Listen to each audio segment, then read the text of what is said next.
प्रिय श्रोतागण, स्वागत है आप सबका कहानी कला में। आज के हमारे इस कहानी कार्यक्रम में हमारे सामने प्रस्तुत होगी मुंशी प्रेमचंद जी की कहानी पूस की रात। तो चलिए पूस की रात का वाचन करना प्रारंभ किया जाए। लेकिन उससे पहले आप सबसे अनुरोध है, अगर आप हमारे चैनल पर नए हैं या अभी तक आपने चैनल को सब्सक्राइब नहीं किया है, तो इसी तरीके की अन्य कहानियाँ सुनने के लिए आप हमारे चैनल को सब्सक्राइब कर सकते हैं। तो चलिए पूस की रात कहानी का वाचन प्रारंभ किया जाए। हल्कू ने आकर स्त्री से कहा, सहना आया है, लाओ जो रुपए रखे हैं उसे दे दूं। किसी तरह गला तो छूटे। मुन्नी झाड़ू लगा रही थी, पीछे फिरकर बोली, 3 ही तो रुपए हैं, दे दोगे तो कंबल कहाँ से आवेगा। माघ पूस की रात हार में कैसे कटेगी। उससे कह दो फसल पर दे देंगे, अभी नहीं। हल्कू एक क्षण अनिश्चित दशा में खड़ा रहा। पूस सिर पर आ गया। कंबल के बिना हार में रात को वह किसी तरह नहीं जा सकता। मगर सहना मानेगा नहीं। घुड़कियां जमाएगा, गालियां देगा। बला से जाड़ों में मरेंगे, बला तो सिर से टल जाएगी। यह सोचता हुआ वह अपना भारी भरकम डील लिए हुए, जो उसके नाम को झूठ सिद्ध करता था, स्त्री के समीप आ गया और खुशामद करके बोला, ला दे दे, गला तो छूटे, कंबल के लिए कोई दूसरा उपाय सोचूंगा। मुन्नी उसके पास से दूर हट गई और आंखें तरेड़ती हुई बोली, कर चुकी दूसरा उपाय, जरा सुनो तो कौन सा उपाय करोगे। कोई खैरात में दे देगा कंबल। न जाने कितने बाकी हैं जो किसी तरह चुकने का नाम नहीं लेते। मैं कहती हूँ तुम क्यों नहीं खेती छोड़ देते। मर मर के काम करो, उपज हो तो बाकी दे दो। चलो छुट्टी हुई, बाकी चुकाने के लिए ही तो हमारा जन्म हुआ है। पेट के लिए मजूरी करो, ऐसी खेती से बाज आए। मैं रुपए ना दूंगी, ना दूंगी। हल्कू उदास होकर बोला, तो क्या गाली खाऊं। मुन्नी ने तड़प कर कहा, गाली क्यों देगा, क्या उसका राज है। मगर यह कहने के साथ ही उसकी तनी हुई भवें ढीली पड़ गईं। हल्कू के उस वाक्य में जो कठोर सत्य था, वह मानो एक भीषण जंतु की भांति उसे घूर रहा था। उसने जाकर आले पर से रुपए निकाले और लाकर हल्कू के हाथ पर रख दिए। फिर बोली, तुम छोड़ दो अब की से खेती। मजूरी में सुख से एक रोटी तो खाने को मिलेगी, किसी की धौंस तो ना रहेगी। अच्छी खेती है, मजूरी करके लाओ, वह भी उसी में झोंक दो, उस पर धौंस। हल्कू ने रुपए लिए और इस तरह बाहर चला, मानो अपना हृदय निकाल कर देने जा रहा हो। उसने मजूरी से एक एक पैसा काट कपट कर 3 रुपए कंबल के लिए जमा किए थे। वह आज निकले जा रहे थे। एक एक पग के साथ उसका मस्तक अपनी दीनता के भार से दबा जा रहा था। पूस की अंधेरी रात, आकाश पर तारे भी ठिठुरते हुए मालूम होते थे। हल्कू अपने खेत के किनारे ऊख के पत्तों की एक छतरी के नीचे बांस के खटोले पर अपनी पुरानी गाढ़े की चादर ओढ़े पड़ा काँप रहा था। खाट के नीचे उसका संगी कुत्ता जबरा पेट में मुंह डाले सर्दी से कूं कूं कर रहा था। दो में से एक को भी नींद ना आती थी। हल्कू ने घुटनियों को गर्दन में चिपकाते हुए कहा, क्यों जबरा, झाड़ा लगता है। क्यों जबरा, जाड़ा लगता है। कहता तो था घर में पुआल पर लेट रहा, तो यहाँ क्या लेने आए थे। अब खाओ ठंड, मैं क्या करूं। जानते थे मैं यहाँ हलवा पूरी खाने आ रहा हूँ। दौड़े दौड़े आगे आगे चले आए।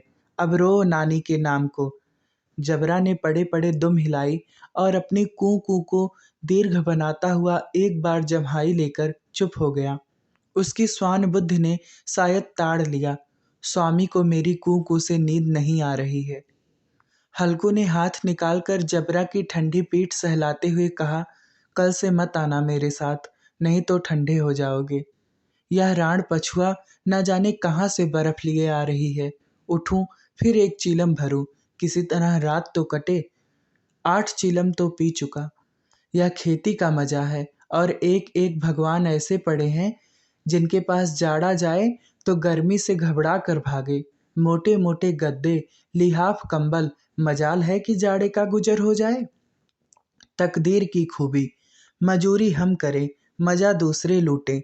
हल्कू उठा, गड्ढे में से जरा सी आग निकालकर चीलम भरी। जबरा भी उठ बैठा। हल्कू ने चीलम पीते हुए कहा, पिएगा चीलम? जाड़ा तो क्या जाता है, जरा मन बदल जाता है।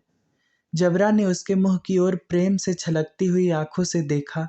हल्कू, आज और जाड़ा खा ले, कल से मैं यहाँ पुआल बिछा दूंगा, उसी में घुस कर बैठना, तब जाड़ा ना लगेगा। जबरा ने अपने पंजे उसकी घुटनियों पर रख दिए और उसके मुंह के पास अपना मुंह ले गया। हल्कू को उसकी गर्म सांस लगी। चीलम पीकर हल्कू फिर लेटा और निश्चय करके लेटा कि चाहे कुछ हो, अब की सो जाऊंगा। पर एक ही क्षण में उसके हृदय में कंपन होने लगा। कभी इस करवट लेटता, कभी उस करवट, पर जाड़ा किसी पिशाच की भांति उसकी छाती को दबाए हुए था।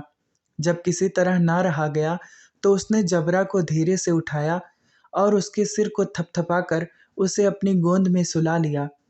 कुत्ते की देह से जाने कैसी दुर्गंध आ रही थी, पर वह उसे अपनी गोद में चिपटाए हुए ऐसे सुख का अनुभव कर रहा था जो इधर महीनों से उसे ना मिला था। जबरा शायद यह समझ रहा था कि स्वर्ग यही है, और हल्कू की पवित्र आत्मा में तो उस कुत्ते के प्रति घृणा की गंध तक न थी। अपने किसी अभिन्न मित्र या भाई को भी वह इतनी ही तत्परता से गले लगाता।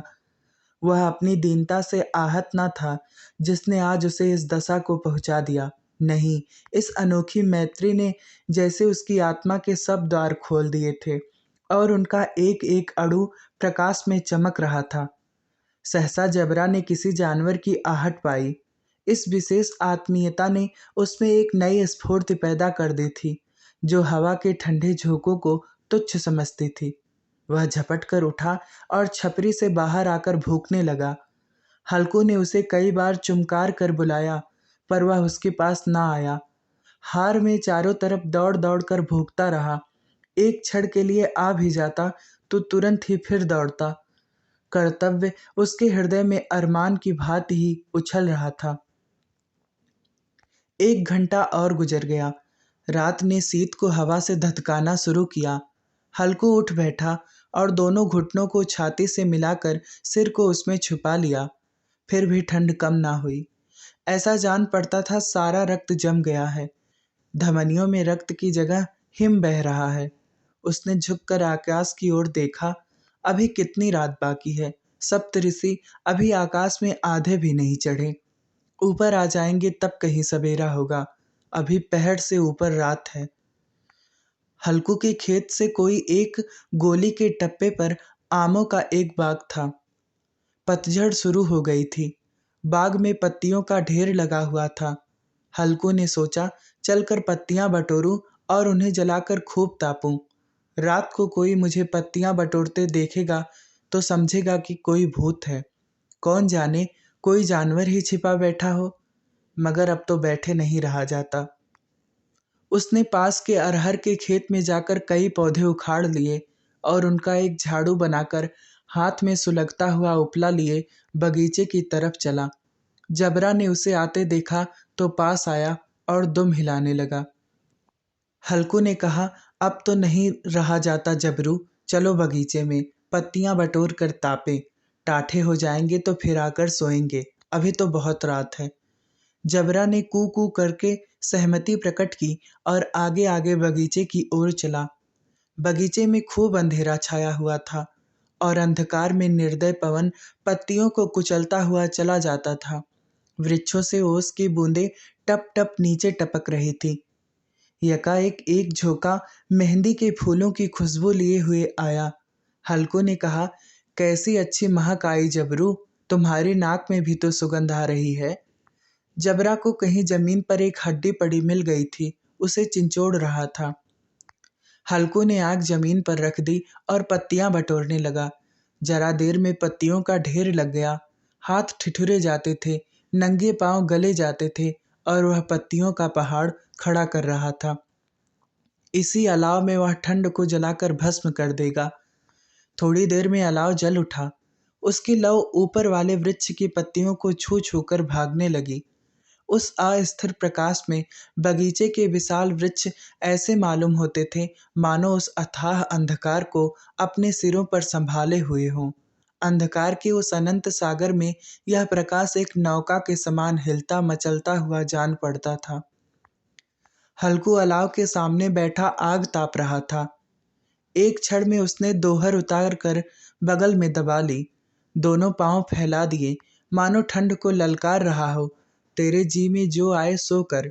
ठंड की असीम शक्ति पर विजय पाकर वह विजय गर्व को हृदय में छिपा ना सकता था। उसने जबरा से कहा, क्यों जब्बर, अब ठंड नहीं लग रही है? जब्बर ने कूं कूं करके मानो कहा, अब क्या ठंड लगती ही रहेगी? पहले से यह उपाय ना सूझा। नहीं, इतनी ठंड क्यों खाते? जब्बर ने पूछ हिलाई।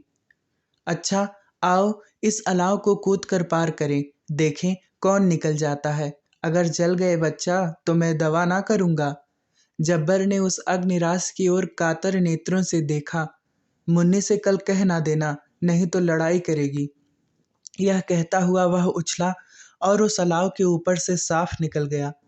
पैरों में जरा भी लपट नहीं लगी, पर वह कोई बात न थी। जबरा आग के गिर्द घूमकर उसके पास आ खड़ा हुआ। हल्कू ने कहा, चलो चलो, इसकी सही नहीं, ऊपर से कूद कर आओ। वह फिर कूदा और अलाव के इस पार आ गया। पत्तियां जल चुकी थी, बगीचे में फिर अंधेरा छा गया था। राख के नीचे कुछ कुछ आग बाकी थी, जो हवा का झोंका आ जाने पर जरा जाग उठती थी, पर एक क्षण में फिर आंखें बंद कर लेती थी। हल्कू ने फिर चादर ओढ़ ली और गर्म राख के पास बैठा हुआ एक गीत गुनगुनाने लगा। उसके बदन में गर्मी आ गई थी, पर ज्यों-ज्यों शीत बढ़ती जाती थी, उसे आलस से दबा लेता था। जबरा जोर से भौंक कर खेत की ओर भागा। हल्कू को ऐसा मालूम हुआ कि जानवरों का एक झुंड खेत में आया है। शायद नील गायों का झुंड था। उनकी कूदने दौड़ने की आवाजें साफ कान में आ रही थी। फिर ऐसा मालूम हुआ कि खेत में चर रही हैं। उनके चबाने की आवाज चर चर सुनाई देने लगी।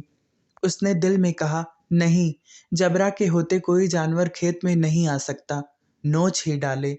मुझे भ्रम हो रहा है। कहाँ, अब तो कुछ नहीं सुनाई देता। मुझे भी कैसा धोखा हुआ। उसने जोर से आवाज लगाई, जबरा, जबरा। जबरा भौंकता रहा, उसके पास ना आया। फिर खेत के चरे जाने की आहट मिली। अब वह अपने को धोखा ना दे सका। उसे अपनी जगह से हिलना जहर लग रहा था। कैसा दंदाया हुआ था। इस जाड़े पाले में खेत में जाना, जानवरों के पीछे दौड़ना असह्य जान पड़ा।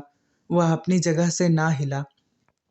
उसने जोर से आवाज लगाई, लिहो, लिहो, लिहो। जबरा फिर भौंक उठा। जानवर खेत चर रहे थे। फसल तैयार है। कैसी अच्छी खेती थी, पर ये दुष्ट जानवर उसका सर्वनाश किए डालते हैं। हल्कू पक्का इरादा करके उठा और 2-3 कदम चला, पर एकाएक हवा का ऐसा ठंडा चुभने वाला बिच्छू के डंक का सा झोंका लगा कि वह फिर बुझते हुए अलाव के पास आ बैठा और राख को कुरेद कर अपनी ठंडी देह को गरमाने लगा। जबरा अपना गला फाड़ डालता था।